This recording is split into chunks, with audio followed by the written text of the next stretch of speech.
Camarades qui ont participé à l'organisation depuis plusieurs jours et c'est beaucoup de stress pour, pouvoir organiser tout ça. Je ne vais pas rentrer dans le détail du rapport parce que je pense que normalement vous l'avez reçu en temps et en heure et vous avez pu le lire.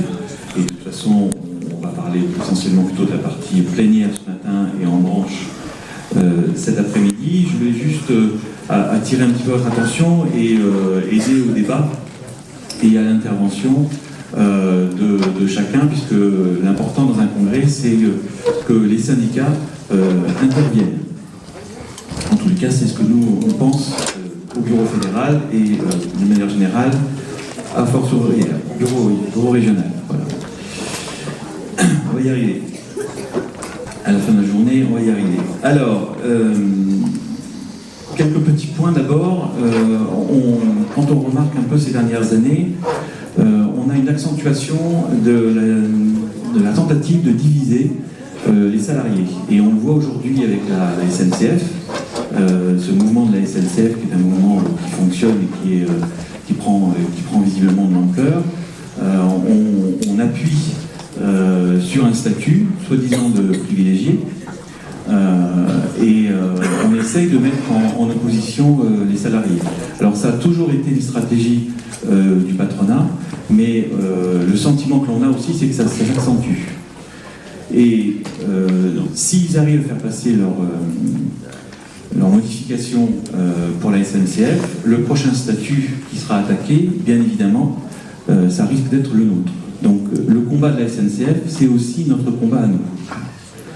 Et ce qu'on peut aussi, ce que moi j'aime bien dire quand on parle de nos soi-disant privilèges, c'est que jusqu'à preuve du contraire, les privilégiés, c'est certainement pas les fonctionnaires de la SNCF. J'en veux quand même pour preuve que les enfants de parlementaires sont rarement personnels de la SNCF ou fonctionnaires territoriaux ou hospitaliers, mais plutôt des assistants parlementaires. Donc, quand on parle de privilèges, c'est vrai que personnellement, ça m'agace particulièrement. Les évolutions aussi, on a bien évidemment des problèmes nationaux, et on se rend compte qu'aujourd'hui, c'est vous, les syndicats, qui êtes les plus interventionnistes au niveau du terrain et qui avez la capacité d'agir. Bien évidemment qu'on a des mouvements nationaux et c'est notre rôle et on doit continuer à le faire, mais c'est le terrain, c'est vous, et on a des exemples de syndicats localement qui ont réussi à obtenir des évolutions, et ça c'est quelque chose qu'il faut qu'on se dise et qu'on se répète. Localement, on obtient un certain nombre de choses, comme par exemple à Limoges, à Saintes à une certaine époque, et dans d'autres collectivités ou dans d'autres hôpitaux. C'est le mouvement local qui permet de défendre les salariés. Et ça, c'est une tendance pas nouvelle, mais qui s'accentue. Et on voit bien que les personnels, on arrive quand même plus facilement à les mobiliser sur des demandes ou sur des revendications locales. Un petit point aussi sur le mouvement des ATSEM, c'est un peu d'ailleurs un exemple par rapport à ce que je disais tout à l'heure. Les ATSEM et les EHPAD, globalement, ce sont des mouvements qui fonctionnent, même si c'est à l'appel national, et on peut vraiment saluer le travail qui a été fait au niveau de la fédération pour les EHPAD, mais à un moment donné, c'est nous, c'est vous qui avez fait un ancrage local qui avait permis de faire remonter les revendications. Et je pense que ça, c'est un exemple qu'il faudra suivre dans les prochaines années, c'est-à-dire cette action localement et le soutien local, et c'est ça qui, à un moment donné, permet aussi de passer dans la presse et de pouvoir faire avancer nos revendications. Globalement, que ce soit à la santé ou dans les territoriales, on a une attaque incessante du service public.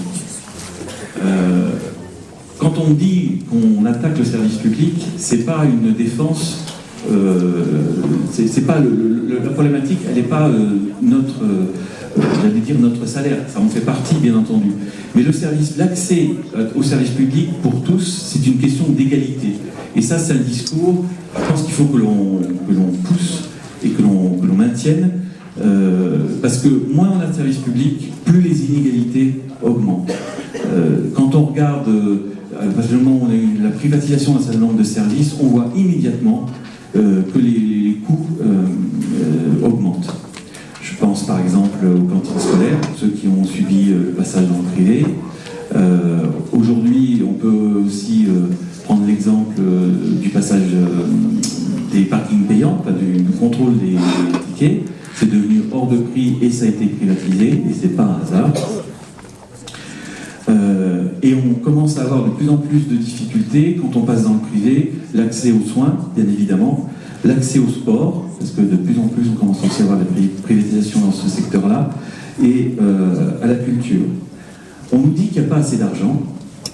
Moi j'aime toujours rappeler cet exemple-là, en tout cas ce fait historique. En 1945, la France était ruinée, détruite, elle n'avait vraiment pas d'argent, mais là c'était vrai. Et elle a mis en place la sécurité sociale, le chômage, un certain nombre de couvertures par la cotisation. Et à cette époque, on a réussi à mettre en place tout ça, et aujourd'hui, notre pays n'a jamais été aussi riche. Et ben, on n'aurait plus les moyens de financer ça. Il y a quand même quelque chose qui ne fonctionne pas. Et ça, je pense qu'il faut qu'on le répète et qu'on le souligne. Le rôle de la cotisation aussi, parce qu'on est en train de basculer sur un système de plus en plus de couverture individuelle. La cotisation, c'est un rôle important, c'est ce qui permet de financer aussi l'hôpital. Les impôts financent les collectivités territoriales, et aujourd'hui on est en train de réduire tout ce poids-là, et donc de réduire bien évidemment le service public. Un petit point aussi sur la syndicalisation dans la région. En fait, elle se porte bien, si vous avez regardé. En 2011, on est à 38 261 timbres mensuels, et en 2015, on est à 39 476.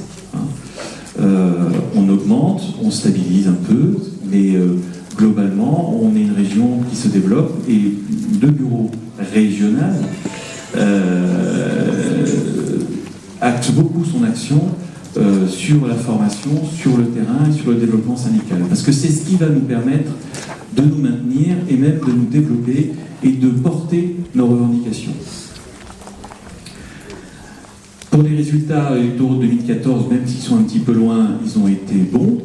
Si vous avez regardé, vous avez vu que la santé a progressé, que la territoriale aussi a progressé ou s'est maintenue dans le Limousin et a progressé en Poitou-Charentes. On est, je vais dire, naturellement optimiste pour la fin de l'année. Tout le travail qui a été fait depuis 4 ans doit porter ses fruits, et on doit normalement continuer à progresser sur nos résultats.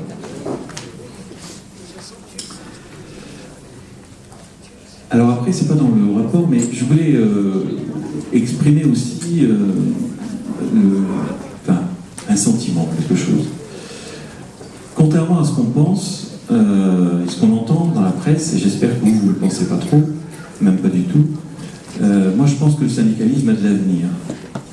Et quand je suis rentré, d'abord quand j'ai pris ma carte, et après quand j'ai pris un certain nombre de responsabilités, franchement, j'ai jamais eu une activité qui m'a autant mobilisé, investi dans ce que je faisais. Et je vous souhaite vraiment, à vous tous, de vivre ça et de le communiquer aux autres. Alors c'est pas toujours facile, parce que des fois on a des déceptions, c'est compliqué, c'est des fois délicat, il y a des choses qui ne me plaisent pas, mais c'est pas grave. Moi le matin, j'arrive quand même encore à avoir la pêche, et je trouve que ce que l'on fait nous donne la pêche, et nous donne l'envie de continuer, d'aller plus loin, même avec les difficultés. Les difficultés, il y en a partout, tout le monde en a. C'est pas le problème. Le problème, c'est que, c'est pas le problème d'ailleurs, la solution, c'est que ce que l'on fait, c'est d'aider les autres en fait, de donner du sens un peu à notre action, de créer du lien, d'avoir une équipe, de pouvoir travailler avec une équipe, même si des fois c'est compliqué, des fois il y a des tensions, d'aider les agents, de pouvoir discuter avec eux, même si des fois les agents, ils nous rappellent ce qu'on a raté, hein, et ils oublient ce qu'on a... c'est aussi à nous, à avoir cette force de persuasion, de se dire, on a obtenu telle ou telle chose. Je donnais tout à l'heure l'exemple de Sainte. Sainte, l'ancien secrétaire, il est encore là, mais il a mis un peu de côté son activité pour des raisons de santé.